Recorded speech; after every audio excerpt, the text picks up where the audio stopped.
Penyakit umat yang paling mengerikan adalah penyakit tidak mau tahu. Aku tidak khawatir, kata Sayyidina Ali, aku tidak khawatir tentang baik dan buruk. Karena memang dari dulu baik buruk ini ada. Ada Kabil, ada Habil. Ada Namrud, ada Ibrahim. Ada Fir'aun, ada Musa. Ada Abu Lahab, ada Muhammad SAW. Aku tidak pernah khawatir tentang baik dan buruk, itu memang terus ada. Yang ku khawatirkan adalah orang baik diam, sehingga orang jahat merasa dirinya benar. Jadi ketika orang baik diam melihat kebatilan, kata Imam Abu Ali Ad-Daqqaq, as-sakitu 'anil haqqi syaitanun akhras. Orang yang diam melihat kebatilan berarti dia setan bisu. Hadis tentang melawan kemungkaran. Man ra'a minkum mungkaran, siapa di antara kamu yang melihat kemungkaran, falyughayyirhu bi yadihi, rohbah dengan tangan, dengan kekuasaan, dengan tanda tangan. Fa illam yastati, kalau tak sanggup, fa bilisani, dengan lidah. Ustadz, guru, alim ulama, bicara kalian. Fa illam yastati fa biqalbi, tak juga sanggup dengan hati. Tapi jangan lupa dengan hati itu adzalika at'aful iman. Itulah selemah-lemah iman. Saya tidak dengan tangan karena saya tak punya kuasa. Tanda tangan saya tak laku. Dulu masih berlaku di KRS, sekarang tak jadi dosen pun tak laku lagi. Hanya untuk tanda tangan meresmikan masjid aja. Tapi kalian yang punya tanda tangan, kalian akan dituntut di hadapan Allah Subhanahu wa taala. Ingat wahai pemimpin bangsa, jabatan kalian tak lama tapi hisabnya super lama. Jabatan kalian sekejap tapi hisabnya amat sangat lama di hadapan Allah. Yauma yaqumul hisab. Pada hari itu ditegakkannya hisab. Kalau dihitung-hitung usiamu sejak akil balik 10 tahun sampai mati 63 tahun, kalau sampai tak sampai 53, potong 10, potong 13, tinggal 40 tahun. 40 tahun itu berapa kali kau menandatangani surat izin membuka perusahaan asing, dari mulai nikel, batu bara, tanah, penebangan hutan, penggarapan. Dituntut kau ke pengadilan, kau menang juga karena duit kau banyak, bisa kau sogok pengacara, per detik bisa kau bayar. Tapi di akhirat, al-yawma nakhtimu ala afwahim, mulutmu terkunci, wa tukallimuna aydihim, tanganmu akan bicara. Inilah tangan yang dulu menandatangani persetujuan. Wa tashhadu arjuluhum, kakimu akan bersaksi. Sekarang orang bicara tentang integritas, berkarakter. Inilah integritas. Oleh sebab itu tanggung jawab kita adalah jangan diam melihat kebatilan. Kita negara konstitusional. Undang-Undang Dasar 1945, Pancasila, Negara Kesatuan Republik Indonesia. Maka dalam koridor demokrasi bicara. Kalau tersendat di parlemen, turun ke jalan. Turun ke jalan itu adalah bagian dari demokrasi. Kita bukan negara monarki, tidak lagi di kerajaan Sriwijaya. Kita bukan kerajaan Siak Sri Indrapura. Kita adalah negara kesatuan Republik Indonesia. Apa pesan Bung Karno? Bagi yang tidak setuju, bicara di parlemen. Orang yang duduk di parlemen itu siapa milihnya? Kita yang memilih mereka. Maka orang yang kita pilih itu kalau dia salah, kita yang meluruskan mereka. Saya luruskan dengan khutbah Jumat, mereka tuh tidur waktu saya khutbah. Saya luruskan dengan ceramah, mereka tak punya waktu untuk mendengar ceramah saya. Saya doakan mereka di tengah malam supaya dapat hidayah. Berikan mereka hidayah ya Allah. Maka kita semua jangan diam. Karena diam itu adalah puncak daripada kezaliman. Fir'aun itu sebenarnya tidak berapa zalim. Tapi karena orang diam, dia menjadi-jadi. Sembelih semua anak-anak mereka. Dia kalau sembelih lah. Itu menjadi-jadi dia. Inna fir'auna wa hamana. 6 kali disebut nama Haman. Haman itu bukan orang bodoh. Haman itu kalau hidup sekarang Profesor Dr. Haman. Cerdas dia, tapi kecerdasannya dipakai untuk menjunjung kekuasaan yang zalim.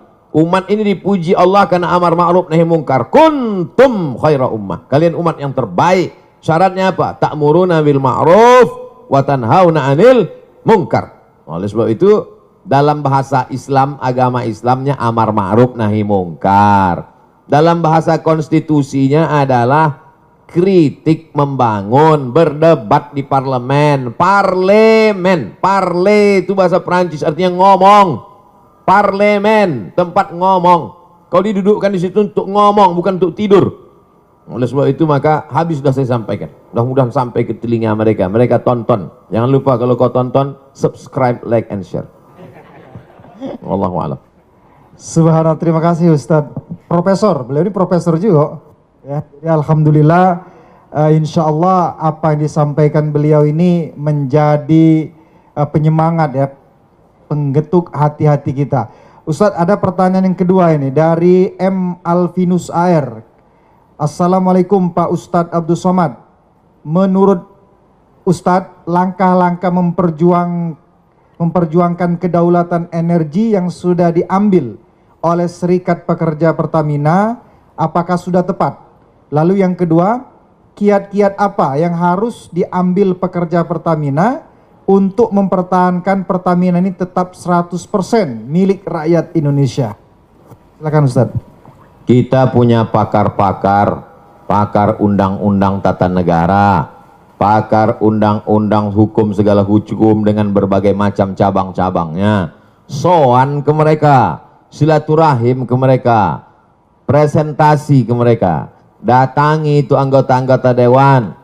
Konstituen Bapak kami ini adalah orang yang Bapak duduk di situ, kami milih Bapak. Kami datang ini mau menyelamatkan Bapak supaya jangan sampai masuk neraka jahanam, Pak. Kami sayang sama Bapak. Maka dengan ini kami hadir, Pak. Dengan Ustadz minta sumbang saran, kontribusi, doanya. Dengan mereka tokoh-tokoh itu jelaskan, presentasikan. Itu bagian dari amar ma'ruf nahi mungkar. Banyak orang sekarang amar ma'ruf, ngajak zikir, ngajak baca Quran, ngajak i'tikaf. Banyak amar ma'ruf, ngajak ke Makkah, itu yang paling banyak, ngajak umroh. Tapi untuk mengajak, melarang orang dari buat kemungkaran nih, kenapa? Takut tersinggung, takut kena bully, takut kena caci maki, takut kena macam-macam, takut kena kriminalisasi. Nah, itu. Oleh sebab itu saya sampaikan bagi sahabat-sahabat pejuang-pejuang, dulu pejuang-pejuang ini mengangkat senjata untuk mengusir Belanda, Jepang, komunis. Hari ini kita tidak lagi berhadapan dengan Jepang, Belanda, tapi justru berhadapan dengan anak bangsa yang kulitnya seperti kulit kita, hidungnya pesek macam kita, bahasanya bahasa kita, tapi isi otaknya lebih parah daripada Jepang dan Belanda. Oleh sebab itu maka kuat-kuatkan hati. Ini hati kita ini bimbang, takut, cemas, ngeri sedap. Oleh sebab itu kata Allah, "Falyabudu rabb hadzal bait." Banyak-banyak ibadah, banyak-banyak berzikir, banyak-banyak baca Quran. Kalau kau buat banyak ibadah, falyabudu rabb hadzal bait, Allah balas dua. At'amahum min ju'. Kalau kau lapar dikasih Allah kau makan. Wa amanahum min khauf. Kalau kau takut diamankan Allah, dihilangkan Allah rasa takut dari dalam hatimu. Hidup ini singkat, tapi dengan singkat ini resikonya luar biasa lama. Nah, jadi apa yang saudara-saudara lakukan, konsultasikan kepada yang mengerti hukum, bagaimana jalur yang tepat. Bismillahi tawakkaltu 'alallah, la haula wala quwata illa billah. Niatnya adalah memperjuangkan harta benda milik rakyat, milik umat. Man mata duna malihi fahuwa syahid. Siapa yang mati membela harta bendanya, matinya mati syahid. Nah, itu Nabi yang ngomong begitu, bukan saya. Wallahu a'lam bishawab. Terima kasih Ustadz Abdul Somad. Tampaknya ada lagi pertanyaan, begitu antusias masyarakat Kota Palembang dan Sumatera Selatan menanyakan pertanyaan-pertanyaan ini. Datang lagi pertanyaan dari Haji Ian Suyanto. Assalamualaikum Ustadz Abdul Somad. Bagaimana caranya agar satu, pengelolaan negara mau melaksanakan amanat Undang-Undang 45 pasal 33. Lalu yang kedua, masyarakat mau memahami tentang bahaya privatisasi energi secara nasional. Lalu yang ketiga, ketika hati pemimpin masih dibuka oleh Allah Subhanahu wa taala untuk amanat, maka itu semoga ada keberkahan dan keselamatan bagi rakyat. Tetapi bila hati mereka tertutup, maka upaya apa yang bisa diperbuat oleh rakyat? Nah, ini yang ketiga, ini agak ngeri-ngeri sedap Ustaz. Silakan Ustaz. Bagaimana caranya supaya satu, pengelolaan negara mau melaksanakan amanat Undang-Undang 45 Pasal 33, bahwa bumi, air, dan segala isinya untuk dikuasai negara untuk kemakmuran rakyat. Bagaimana supaya mereka mau? Ya semua harus bicara. Anak-anak muda di kampus jangan diam saja. Dulu tahun 98 waktu saya masih mahasiswa sebelum ke Mesir, itu ketika mahasiswa diam dia, itu dikirimi kolor sama BH dari Jakarta. Artinya bencong kalian, kenapa tidak bicara? suarakan aspirasi, sampaikan. Kalian kan mengerti, mahasiswa itu kan membaca, mahasiswa itu yang paling bisa menyuarakan karena dia tidak punya kepentingan. Kalau perusahaan-perusahaan pimpinannya mungkin takut, kepala-kepala daerah mungkin takut banyak catatan dosanya. Tapi mahasiswa di mana letak? Kalau waktu jadi mahasiswa aja sudah tidak punya idealisme, apalagi nanti sudah menjadi pejabat. Oleh sebab itu semua bicara, mahasiswa bicara, tokoh masyarakat bicara, mak-mak milenial juga bicara. Di grup-grup WhatsApp itu jangan lagi bicara tentang artis itu ini segala macam yang mubazir tak tentu arah. Itu namanya dosa kering. Dosa kering itu artinya berdosa kering, tak ada manfaatnya, tak ada dunia, tak ada akhirat. Oleh sebab itu speak up, bicara. Yang kedua, masyarakat mau memahami tentang bahaya privatisasi. Bagaimana supaya masyarakat ini paham? Termasuklah hari ini. Hari ini yang bicara bukan Abdul Somad. Kalau Abdul Somad yang bicara, orang akan tahu apa Abdul Somad tentang minyak? Paling tahu dia minyak jelantah. Tapi ini yang bicara adalah serikat pekerja. Mereka ngerti. Bahasanya gue bahasa simpel, sederhana. Bahasa-bahasa yang mudah dipahami masyarakat. Dosen-dosen di tengah komunitas Civitas Akademika, mahasiswa di kampus. Karena kampus itu otaknya. Kalau sudah otaknya rusak, ya error lah semua. Kampus itulah puncak intelektual. Dosen-dosen itu, guru-guru besar itulah orang manusia-manusia suci itu zaman dulu. Orang-orang yang bisa menulis baca zaman dulu, itu diberi fasilitas khusus oleh raja-raja. Kenapa? Karena mereka lah orang-orang suci yang selalu memberikan aspirasi, masukan. Jadi kalau mereka sudah diam, takut nanti tidak mengalir uang ke kampus, takut nanti tidak ada tunjangan, ini bahaya karena otak sudah rusak. Sengaja dijauhkan Allah, lambung itu jauh dari otak. Supaya apa? Supaya otak kita itu beda dengan otak-otak. Itu maka dijauhkan Allah Ta'ala. Nah, oleh sebab itu maka ini semuanya mesti sadar. Kesadaran nasional. Ada yang mengatakan taubat nasional. Orang taubat itu kan setelah sadar. Kalau nggak sadar gimana mau taubat? Ketika hati pemimpin masih dibuka Allah untuk amanat, maka semoga ada keberkahan dan keselamatan. Tapi bila hati tertutup, upaya apa yang diperbuat oleh rakyat? Tak ada doa lain, tak ada jurus lain kecuali ad-doa silahul mu'min. Doa. Ittaqu da'watal mazlum fa innahu la turad. Takutlah kamu doa orang teraniaya. Minyaknya diambil orang asing, dia disuruh beli minyak lebih mahal pula dari tempat asing itu. Pengelolaannya dikhianati, dia teraniaya, terzolimi. Jangan sampai kau tak mau berdoa. Panjatkan doamu di tengah malam saat orang lain sedang tertidur pulas. Kau sedang membangun sebuah hubungan dengan Allah secara khusus. Maka mintakan kepada Allah, berikan hidayah pada mereka ya Allah. Bina mereka ya Allah. Sudah bolak-balik tak juga kau bina, binasakan ya Allah. Jangan sampai binasa. Karena kita diutus, kata Nabi, lam ub'ats la'anan. Aku tidak diutus untuk memberikan laknat, tapi aku diutus wa ma arsalnaka illa rahmatan lil alamin. Mudah-mudahan yang punya kekuasaan, yang tanda tangannya masih laku, yang jabatannya masih hebat, diberikan Allah hidayah sehingga kekuasaannya, jabatannya itu menjadi rahmat untuk semesta alam. Terima kasih.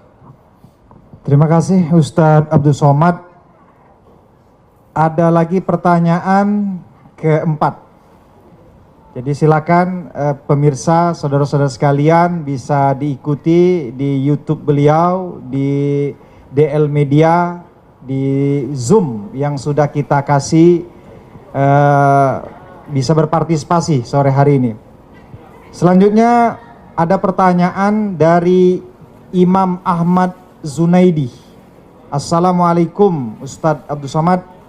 Bagaimana seharusnya sikap kami, para pejuang kedaulatan migas, agar hati kami tetap teguh dan konsisten memperjuangkan kedaulatan migas? Hati ini berbolak-balik. Nanti pas kumpul sama pejuang-pejuang migas, pas sedang berada di ruangan, semangat, semangat, merdeka. Begitu keluar dari situ letoy, loyo. Baru kena 3 kali, kena SMS macam kerupuk. Kerupuk kena air, habis. Tidak ada yang bisa membangkitkan semangat itu kecuali intern dari dalam. Yang ekstern dari luar ini tak ada. Intern dari dalam itu dibangkitkan. Bahwa perjuangan saya ini bukan untuk saya. Kita udah selesai dengan rumah baru, mobil baru, kendaraan baru, itu bukan kita lagi. Kita berpikir untuk bangsa, untuk umat. Bagaimana supaya minyak ini murah? Bagaimana supaya 67% tambah 12% tadi kembali untuk rakyat ini?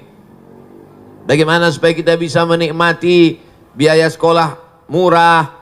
Bagaimana supaya negeri ini aman, baldatun thayyibatun wa rabbun ghafur? Karena orang lapar amat sangat mudah diprovokasi.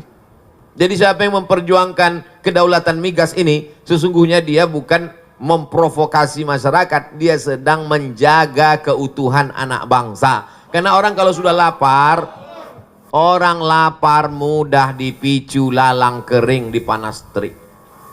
Nah, setelah kau kuatkan hatimu, kuatkan hati. Ustaz kalau sedang susah hati apa Ustaz baca? Selawat. Allahumma salli ala sayyidina Muhammad wa ala ali sayyidina Muhammad. Allahumma salli ala sayyidina Muhammad wa ala ali sayyidina Muhammad. Allahumma salli ala sayyidina Muhammad wa ala ali sayyidina Muhammad. Jadi pejuang-pejuang ini hubungannya dengan Allah itu mesti kuat. Jangan sama dukun. Jangan pakai sabu. Jangan ngelem. Hubungannya mesti kuatkan dengan Allah. Karena kita ini hanya casing saja. Sama semua casing kita ini, darah, tulang, kuku, bulu, sumsum. Yang menguatkan kita itu kata Nabi, ala fil jasadi mudghah, dalam dirimu itu ada segumpal. Idza salahat salahal jasadu kullu, kalau yang itu kuat, yang lain ikut menjadi kuat. Wa idza fasadat, kalau dia lemah, maka yang lain ikut menjadi lemah. Ala wahyal qalb, hati. Kuatkan hatimu dengan banyak dekat kepada Allah. Wadhkurullaha dzikran katsira, banyak-banyak dekat kepada Allah. Saya tak paksakan satu zikir tertentu, seserah.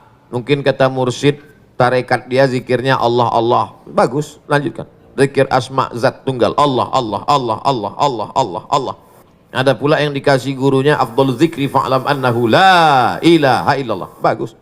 Ada pula yang dikasih zikir asmaul husna, ya qawi ya qawi ya qawi ya qawi ya qawi, wahai engkau yang maha kuat. Ya qadim ya qadim ya qadim ya qadim ya qadim ya qadim ya qadim, wahai engkau yang kekal abadi. Berbisik sebelah, Pak Ustadz, kata ketua panitia, jangan ya qadim teruslah, Pak Kapolres tersinggung kata. Macam-macam zikir, tapi kalau saya pribadi selawat.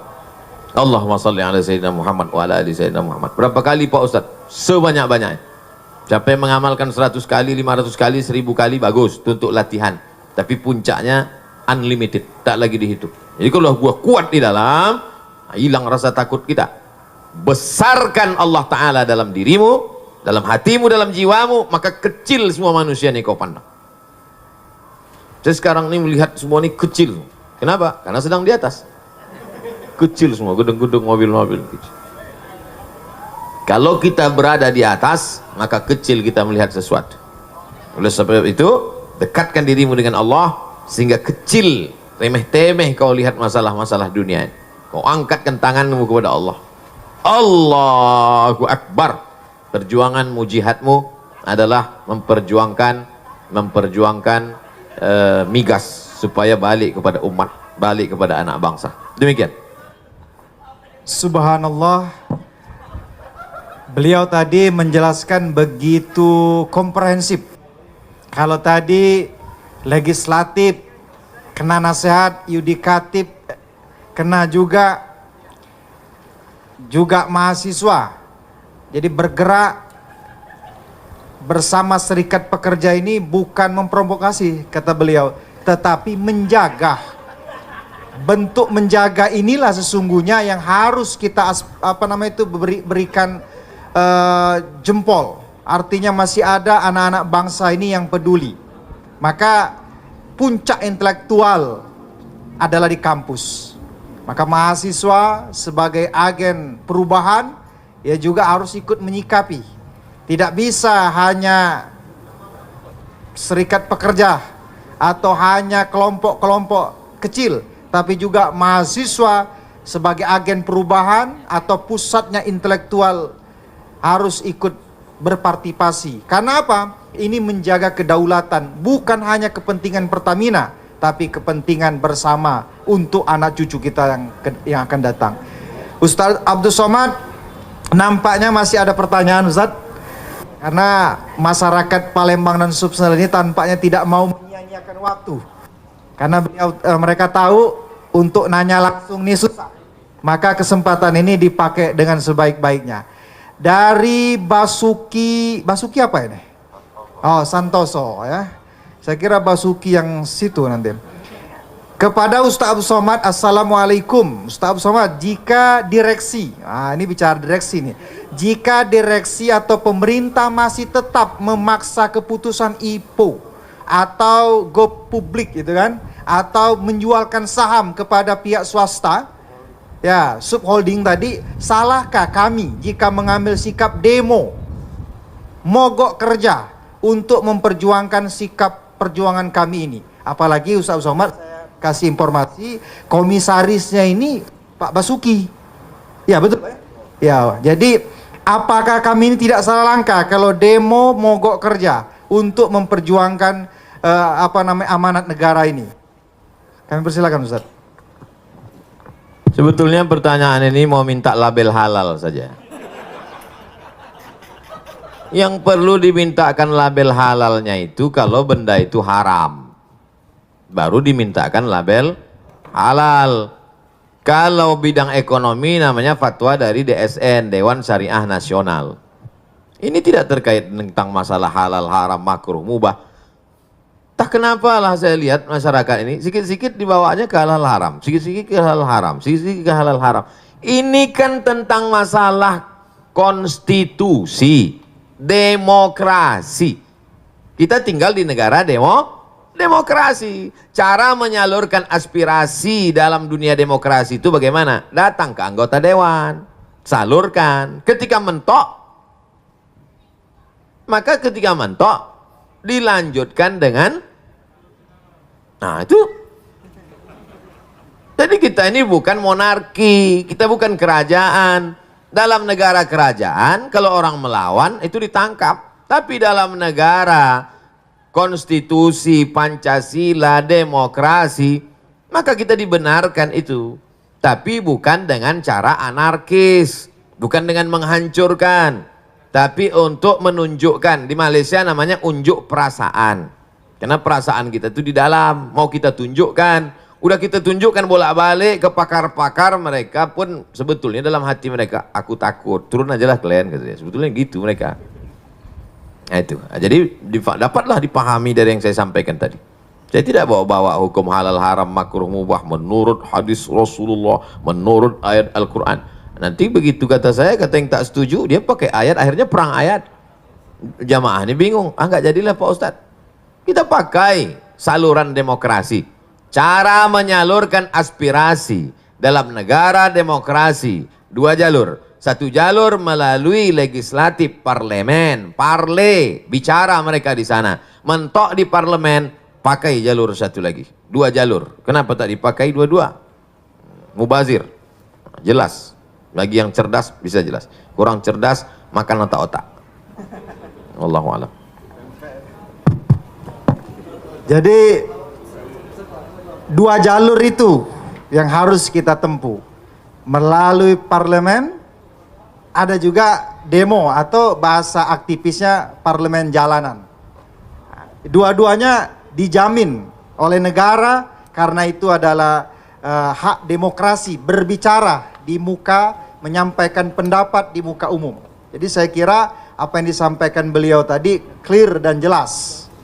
Jadi bukan persoalan boleh atau tidak, haram atau halal, tapi kondisi seperti ini dua jalur itu dilindungi oleh negara. Selanjutnya Ustadz Abdul Somad, ada pertanyaan dari Riki Jaya. Politik negara sangat mahal, sehingga yang terpilih selalu berpikir balik modal. Kalau seperti ini terus, akan susah negara ini maju. Mereka akan punya kepentingan individu dan golongan. Bagaimana Ustadz, supaya kita bisa memiliki konstitusi yang tegak dan bertanggung jawab, sehingga negara bisa berdaulat, kalau mental pemimpin dan politikusnya seperti ini? Panjang ini pertanyaan Ustadz. Saya mau jadi bupati. Misal, bukan saya mau jadi bupati. Kecil kali lah bupati itu. Saya mau jadi bupati. Anggota legislatif di kabupaten itu 50 orang. Maka saya sogok satu anggota dewan itu 1 miliar. Pilih saya. Maka cukup modal saya 50M duduk. Itu kalau pakai sistem dulu, dipilih oleh anggota dewan. Sekarang high cost, biaya terlalu tinggi. Kenapa? Karena yang mau dikasih duit ini tidak hanya anggota dewan yang 50. Semua grup pengajian ibu-ibu kali 50 jilbab. Yang ini jilbabnya bergambar, yang ini tidak. Grup-grup anak muda mesti belikan net poli. Yang minum-minum kasih pula lagi minum. Ini setiap turun ke bawah. Jadi high cost, lebih dari 50M. Ini sekedar gambaran saja. Mau dipakai lewat cara pemilihan anggota legislatif, tetap berbiaya.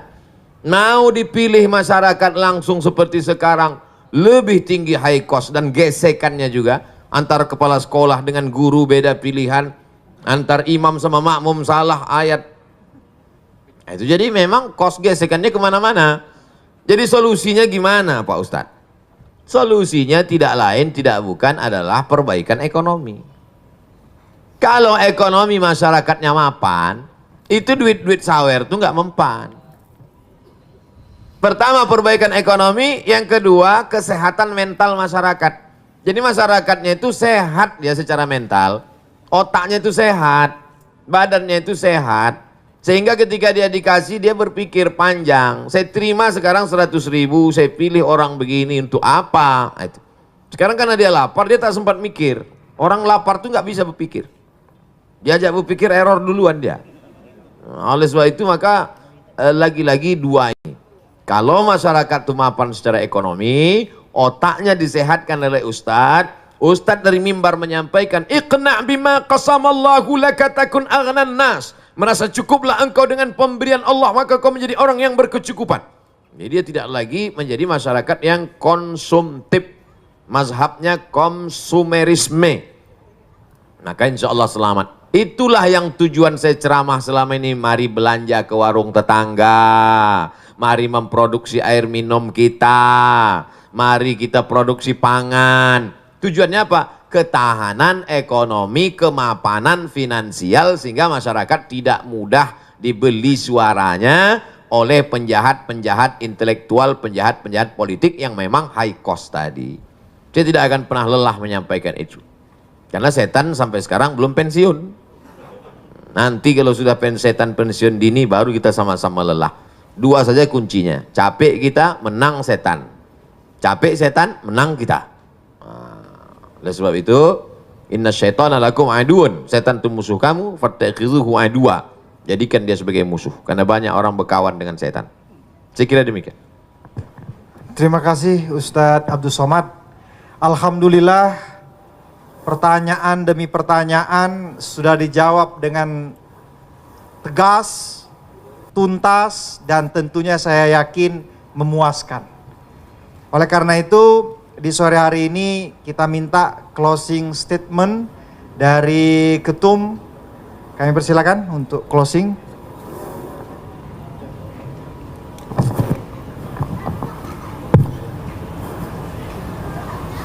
Baik, terima kasih Pak Ustadz atas pencerahan dan juga diskusi pada sore ini. Namun di akhir daripada diskusi sore ini, kami selaku Serikat Pekerja akan menyampaikan statement ataupun closing daripada statement ini. Yang pertama, apakah kita akan menuju ketahanan, kemandirian atau kedaulatan energi? Itu adalah sebuah pilihan. Pilihan berarti prioritas. Memprioritaskan juga mengedepankan satu hal dan mengesampingkan atau menomorsatukan hal yang lain untuk efektivitas pencapaian tujuan. Mengingat sumber daya yang terbatas, bangsa ini harus determinasi, prim dan berpendirian.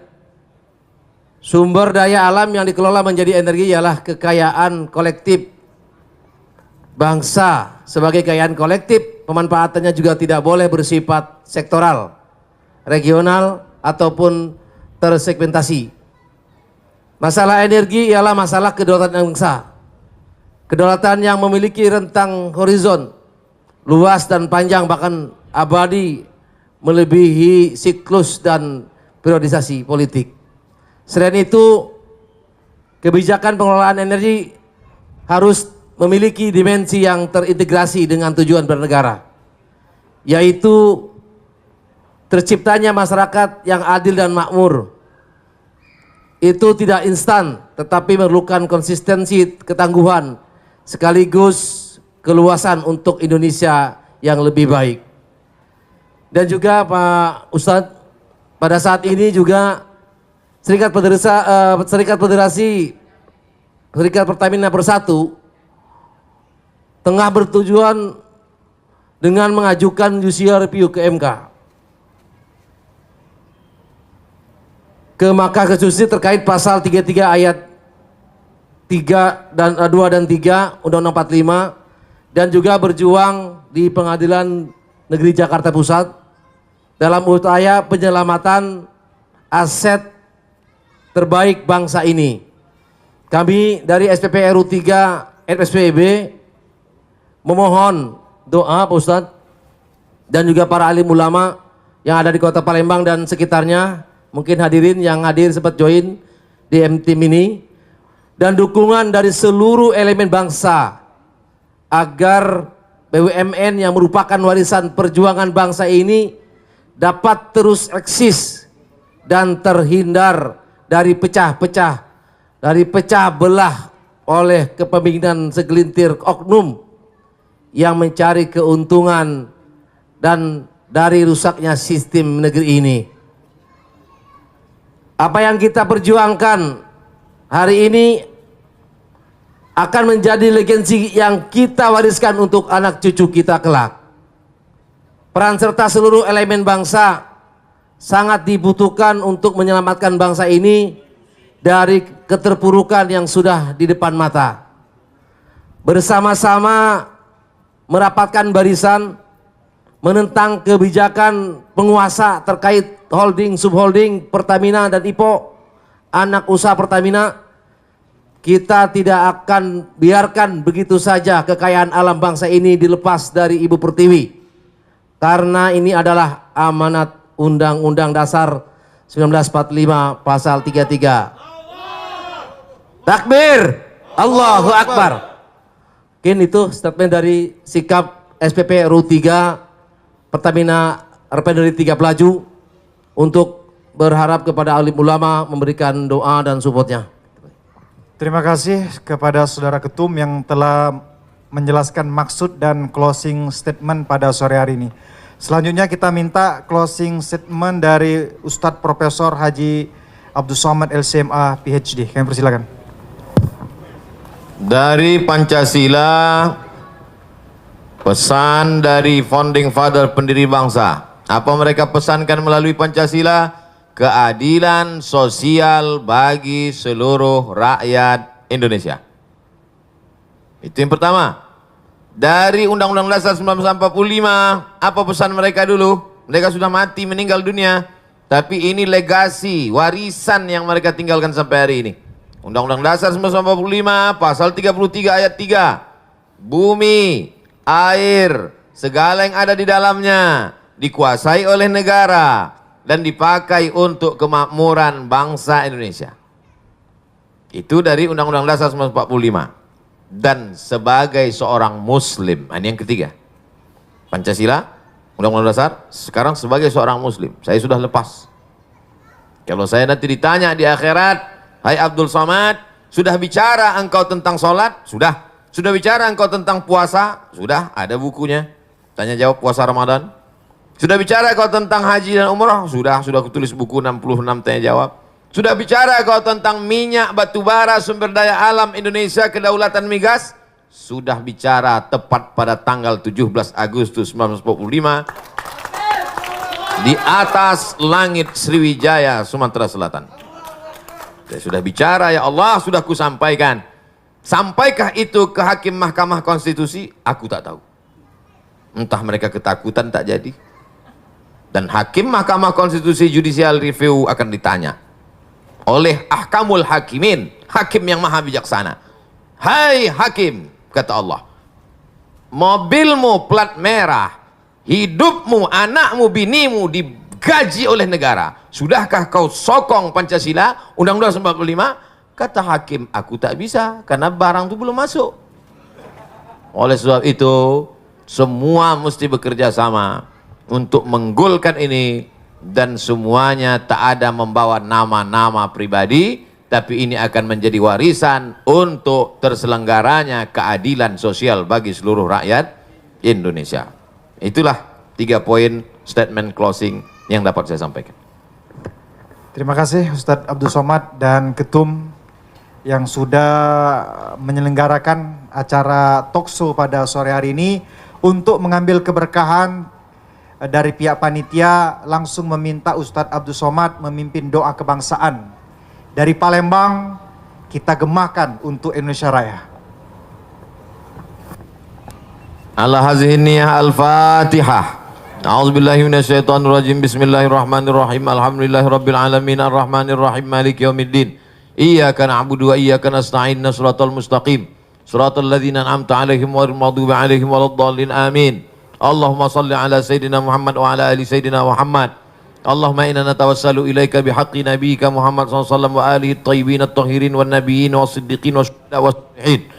Kami memohon kepada Engkau dengan kemuliaan Nabi Muhammad, dengan kemuliaan para nabi-nabi, dengan kemuliaan para wali-wali.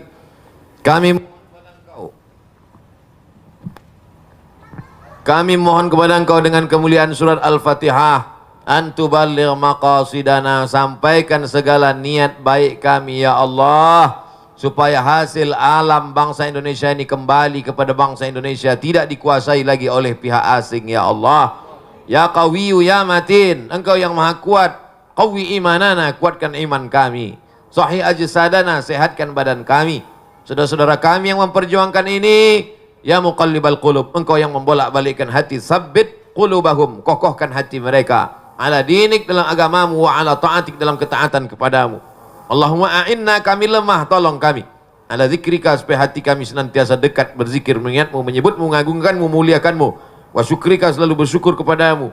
Wa husni ibadatik, ya Hayyu ya Qayyum, Engkau yang maha hidup, Engkau yang maha mengatur. Qalbul mu'min baina asabi'ik, hati orang beriman di antara kuasamu, maka tunjukkan hati mereka ke jalan kebenaran ya Allah. Berikan kekuatan kepada umat ini ya Allah. Allahumma ja'al hadzal balada baladan aminan mutmainnan ya'tihi rizquhu min kulli makan. Jadikan Republik Indonesia negeri yang aman, damai, terbuka pintu rezeki dari segala penjuru ya Allah. Rabbana taqabbal minna, terima doa kami. Hari ini kami berdoa di tempat yang tinggi. Hari ini kami berdoa di hari kemerdekaan bangsa kami yang ke-75 tahun, 17 Agustus 1945. Berkat para syuhada, berkat para ulama yang memperjuangkan negeri ini dengan teriakan Allahu Akbar, mengusir penjajah Jepang, Belanda, kafir, laknatullah alaihim ajma'in. Hari ini kami memohon, berikan kami kekuatan supaya sumber daya alam yang Kau berikan ke negeri kami ini dapat dinikmati oleh anak cucu kami sampai hari kiamat ya Allah. Jadikan negeri kami tetap menjadi negara kesatuan Republik Indonesia yang berketuhanan yang Maha Esa, berkeadilan sosial bagi seluruh rakyat Indonesia. Rabbana atina fid dunya hasanah wa fil akhirati hasanah wa qina adzabannar.